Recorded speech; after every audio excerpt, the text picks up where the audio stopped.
যদি বলে কোথায় যাবে, জান্নাতে যাবে।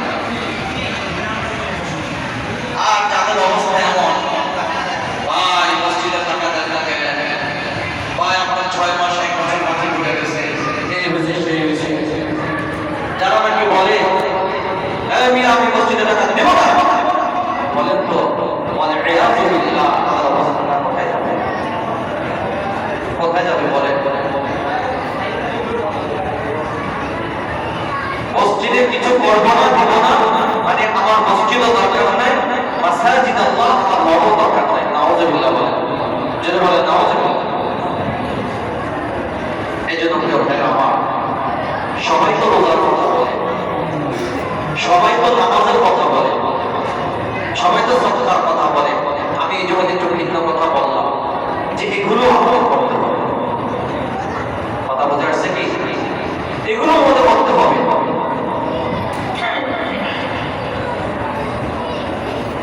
প্রিয় ভাইরা আমার,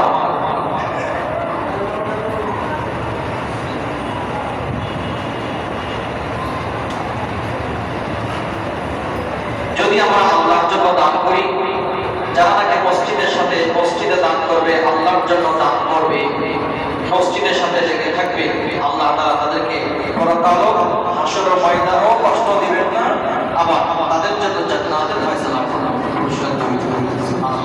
পুরস্কার কয়টা? দুইটা। হাসরের ময়দানে যখন সবাই কষ্ট পাবে, ওনারা কষ্ট পাবে।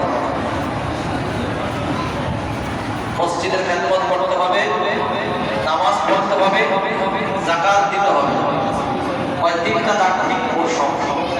সুবহানাল্লাহ বলেন না? ওই তিনটা দাগ ঠিক ও কি সব। মসজিদের খেদমত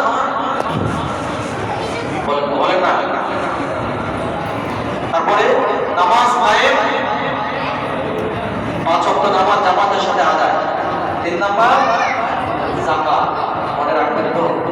হ্যাঁ, দরকার নাই, এই 3টা কথা মনে রাখবেন। 3টা যে করবে ও পরকালে হাসরের ময়দানে যখন সমস্ত মানুষগুলো কষ্ট পাবে, ও কষ্ট পাবে না। সুবহানাল্লাহ।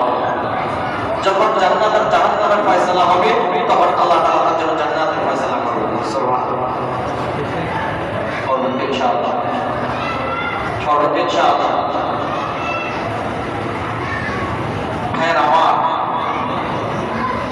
তারপর যদি আল্লাহর জন্য যেটাই আমরা খরচ করি, দেখেন একজন বাবা তার সন্তানকে মাদ্রাসায় পড়ায়, কি পড়ায়? কথা বুঝেন ভাই? আজকে বয়ান করবো না, আজকে কথা বলবো। মাদ্রাসায় পড়ায়, প্রতি মাসে তাকে 8,000 থেকে 10,000 টাকা তাকে খরচ দিতে হয়। রাসূলুল্লাহ সাল্লাল্লাহু আলাইহি ওয়াসাল্লাম বলেন, ও মাদ্রাসায় তো পড়ায়, সন্তানকে পড়াইলো, এটা তার দায়িত্ব। এটা কি তার দায়িত্ব না?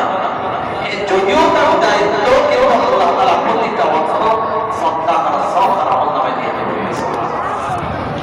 কারণ তার এই অর্থটা আল্লাহর জন্য দিচ্ছে। সে কার জন্য? আল্লাহর জন্য। যে আল্লাহর জন্য খরচ করছি, সন্তানকে আল্লাহওয়ালা বানাবো, সন্তানকে আলেম বানাবো, সন্তানকে কোরআনওয়ালা বানাবো। কোরআনের মহব্বতে যেটা খরচ করা হয়, সেই কোরআন বলেই গণ্য করা হয়। একইভাবে মসজিদের টাকা যাদের ধার্য করা আছে,